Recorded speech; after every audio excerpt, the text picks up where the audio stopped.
So I realized that I never at any point in this episode end up going over Combuskin, so I'm going to do it now. The firefighting type is pretty good, and it's pretty forgivable too because this is the first generation where it happened. Combuskin has pretty good stats, 85 in attack and special attack, so it'll be doing equal damage with its fire and fighting type moves. The real issue comes with the fact that it just doesn't learn many moves. Other than that, though, I think Combuskin's probably my favorite of the middle stage evolutions in this generation in terms of usage. Probably close to being tied with Marshtomp. That one's pretty good, too. Hello, Internet. Welcome back to another episode of Pokemon Emerald. In the last episode, we defeated Brawly and got ourselves the badge. I've already forgotten what the badge is called, but we got it for sure. We also evolved our Torchic into a Combuskin, which, I mean, Combuskin looks really stupid, but it's stupid in a cute way. I don't know, I love Combuskin. However, you may have noticed we have a new team member in the party. Kind of. This is just a normal Lotad, but it's one of the few Pokemon you can get up to this point that can learn Flash, and I'm not teaching Flash to Mirror B. Speaking of which ability did Mirror B end up getting? Rain Dish. Okay, that's my favorite of the two. Okay, so everyone's all set. This time, we are going to be heading out to Granite Cave, but first there is an item that you've probably been screaming about if you've been watching this. Talk to this guy. He'll give you one of his fishing rods, the Old Rod. You've been throwing a little bit of advice. I don't care. I can explain this better than you. Okay. So, the Old Rod. It is one of the less useful items in the game. Use it towards a body of water. Once you get a bite, just press the A button. And something will appear. There are 3 Pokemon up to this point that we can actually get with the Old Rod. Yeah, surprising. It's not just Magikarp this time around, so here are those. Starting, of course, with Magikarp. Magikarp's garbage.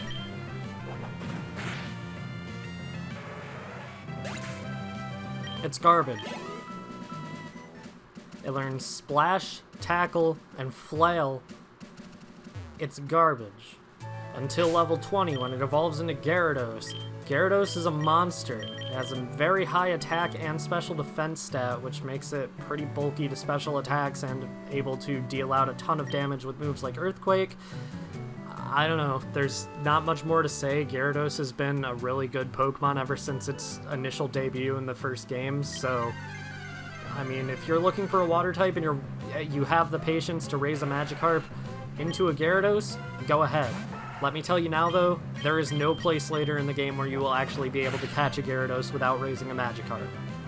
Next up, we have Goldeen, and once again, not very good. Its stats are really strange. It doesn't really get a good ability. Like, speed is already its second highest stat. Swift Swim isn't going to be doing much for it, and even then, you aren't going to get a Pokemon with Rain Dance for a while, most likely.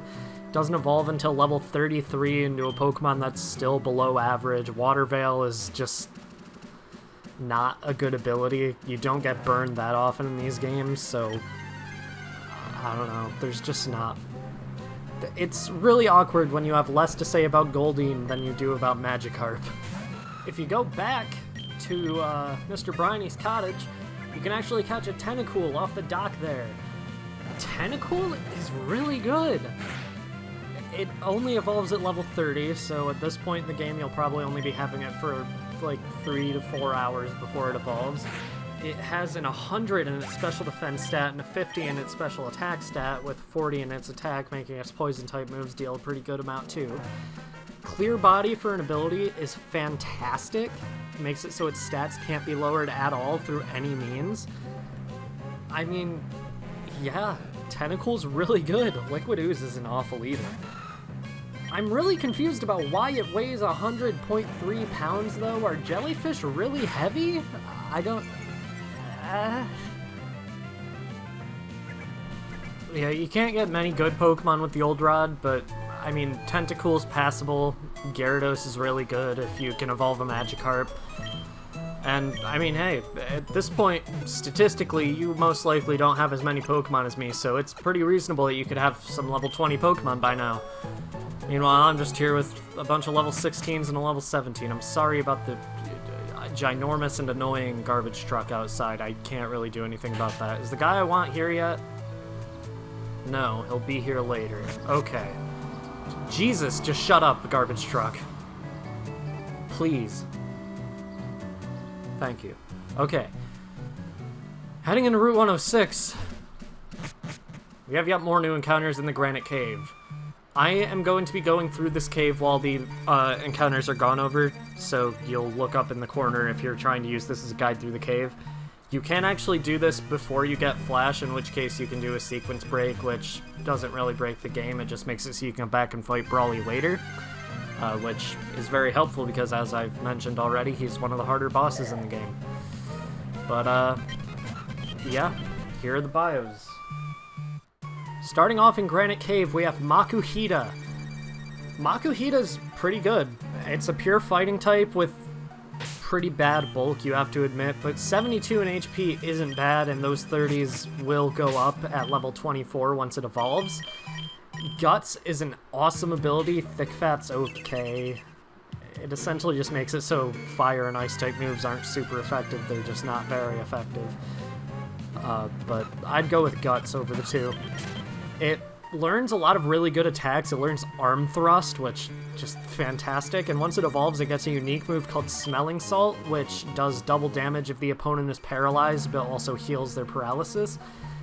I don't know, Makuhita's really good. It's something I've used before in a different game in the same generation, so I mean, if you're looking for a fighting type, not fire, whatever I just said, Makuhita is probably one of the better ones you'll be getting throughout the game. Just be aware that it has low speed and defensive stats other than its HP.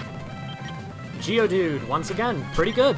100 in defense and 80 in attack isn't bad for a first stage Pokemon. It has Rock Head for an ability which prevents recoil damage, and while it doesn't learn that many recoil moves, that's still fantastic. I would definitely recommend Rock Head over Sturdy in this ability because Sturdy hasn't been buffed yet until Generation 5. But yeah, Geodude's really good with that high defense and high attack. I used one in my Pokemon Fire Red Let's Play and it served me well, so yeah, it's not bad at all. You do have to trade to evolve Graveler though. Zubat, it doesn't mean its full potential yet in this generation, but it's still not awful. It evolves pretty soon after you catch it, only level 22, and I mean, it has pretty high speed for a first stage evolution with 55. It learns moves like Supersonic, which I don't recommend using, and Confuse Ray, which I do. That's an 100 accuracy ghost-type move that causes confusion. So, yeah, Zubat's not bad, just beware that it's not going to be doing much damage with moves like Bite that it would normally use to its advantage in later generations due to the fact that there has not been a second special, or physical special split yet. But yeah, it evolves soon, so you can use it if you want. Sableye is an extremely unique Pokemon, especially in this generation. It is the Dark Ghost type, which means it has no weaknesses. You cannot get a super effective hit on this thing unless you manage to change its type. So that's really good. However, its stats leave a lot to be desired, with no stat going over 75. It can do a lot of damage with moves like Shadow Ball. It's not awful. It's just not the best. It's not something that's really going to be taking a lot of hits later on in the journey, but yeah, if you want a Pokemon that's not going to be taking super effective hits, Sableye might be what you're looking for. In fact, it is, because it's the only Pokemon that has no weaknesses in this game. Lastly, we have Mawile. Mawile is such a cute Pokemon. I would use it no matter what if I didn't already have a Steel type on my team for this Let's Play. I really love Mawile. It's essentially the same as Sableye. It has the same stat total, but it has 85 in attack and defense, but lower special attack and special defense. It's capable of getting hits off, and very good hits at that.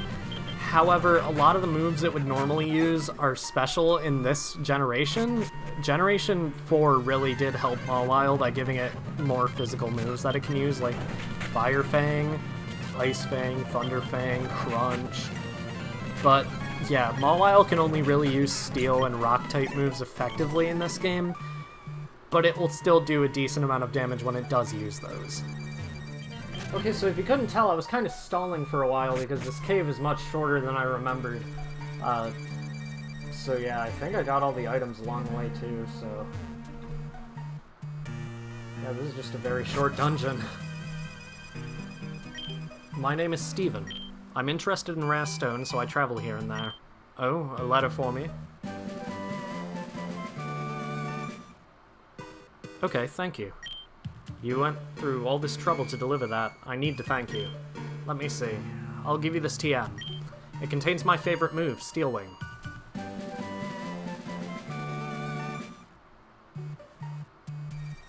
Your Pokémon appear quite capable. If you keep training, you could even become the champion of the Pokémon League one day. That's what I think. I know, since we've gotten to know each other, let's register one another in our Pokénavs. Now, I've got to hurry along. Gotten to know each other? You said like 3 sentences. I was silent the entire time and you gave me a CD with a move on it. I don't know, man. Whatever you say. There's nothing in Steven's room, it doesn't seem like, which seems weird because it's like a tiny closed-off room that has no reason to exist other than for Steven to wait for some kid to deliver a letter to him, but whatever. Guess we're leaving.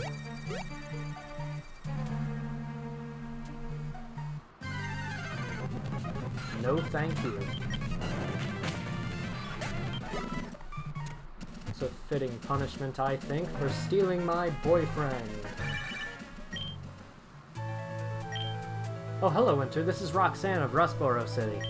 I heard from Brawley that you're moving up through the ranks of trainers at an incredible clip. Well, I'd rather not think that I can't beat you. I promise I will shape up my gym so that you may challenge us again. I hope you'll be looking forward to that occasion as much as me. Isn't Roxanne's whole thing that she's like a teacher? You're not supposed to beat kids when you're a teacher. That was a long time ago, Roxanne. Okay, I'll see y'all outside the Pokemon Center. We got a TM from Steven for the move Steel Wing, and as you can guess, only Pokemon with wings can learn this move, other than Smeargle, because Smeargle defies nature. I want to teach it to Jet. It's good for type coverage, especially on a flying-type Pokemon that's weak to rock, such as Jet. And, I mean, 70 power isn't bad at all. With a chance to raise defense as well. I just really like Steel Wing, and Jet will probably have this for life, similar to Wing Attack. So Jet's already kind of running out its moveset. I would teach Bulk Up to John, but John's actually going to learn it through Level Up, so nah.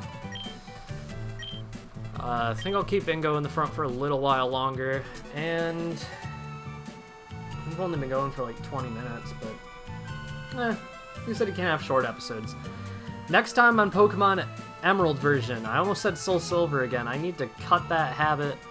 Whatever. We will be heading to Slateport City. See you guys then.